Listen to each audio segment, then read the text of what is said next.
కాసేపు, నా ఇల్లు అక్కడే అని కాసేపు, నేను అక్కడే ఉంటానని కాసేపు, లేకపోతే రుషికొండం తవ్వేసి ఎన్ని రకాలుగా చేస్తారో మనం చూసాం.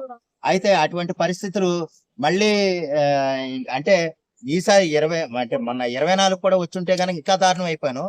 లక్కీగా ఏంటంటే ప్రజలందరూ అది నమ్మి వాళ్ళని ఎక్కడ పెట్టాలో అక్కడ పెట్టారు. దానికి తగ్గట్టుగానే అమరావతిని ఎంత బలంగా తీసుకుని, అమరావతి అనేది రాజధానిని ఎంత బలంగా తీసుకున్నారు, లేదా పోలవరం ప్రాజెక్టుని ఎంత బలంగా తీసుకున్నారు అనేది ప్రజలందరికీ తెలుసు.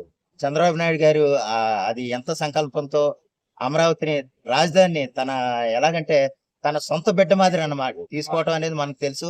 ఆ విధంగానే అన్ని ప్రయత్నాలు చేసి అమరావతిని రూపుదిద్దుతున్నారు. ఆ బ్లూ ప్రింట్ అది చూస్తే మనకి తెలుస్తుంది.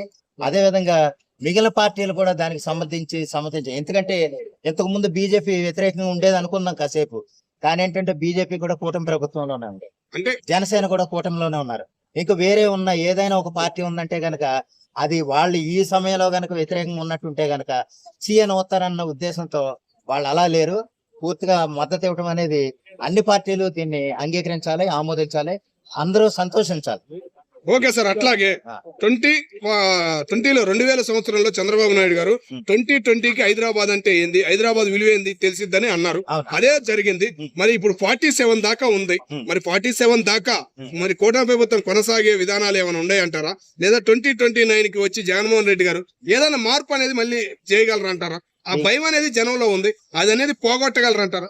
మీకు ఎలాగంటేనండి, మన చంద్రబాబు నాయుడు గారు 1995లో ఆయన అధికారానికి వచ్చిన మొట్టమొదటి సంవత్సరంలోనే 2020 విజన్ 2020 అని ఒక నినాదం ఇచ్చారు. ఆ నినాదాన్ని చాలా మంది హేళన చేసిన వాళ్ళు ఉన్నారు, వ్యతిరేకంగా మాట్లాడిన వాళ్ళు, నవ్విన వాళ్ళు ఉన్నారు. కానీ ఏంటంటే చివరిగా 2020 అనేది ఏంటనేది ఇప్పుడు హైదరాబాద్ చూస్తే ప్రతి ఒక్కళ్ళకి అర్థమైంది, మూసేసుకున్నారు.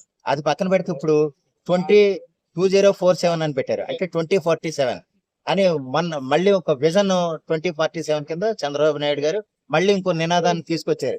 అయితే నేను అనుకోవటం ఏంటంటే అప్పటి వరకు కూటమి ప్రభుత్వం ఉంటుందా లేదా, ఎవరు అధికారం ఉన్నారు, చంద్రబాబు నాయుడు గారు ఉన్నా లేకపోయినా సరే ఈ 2047 నినాదం అయితే ఉంటది. ఆ విజన్ అయితే అలా కంటిన్యూ అవుతుంది. ఈ మాట ఎందుకంటున్నానంటే 2020 అన్నప్పుడు మధ్యలో ఒక 4-5 సంవత్సరాలు చంద్రబాబు నాయుడు గారు లేరు, అయినా అది ఎవరో ఆగలేదు, అది నడుస్తూనే ఉంటది.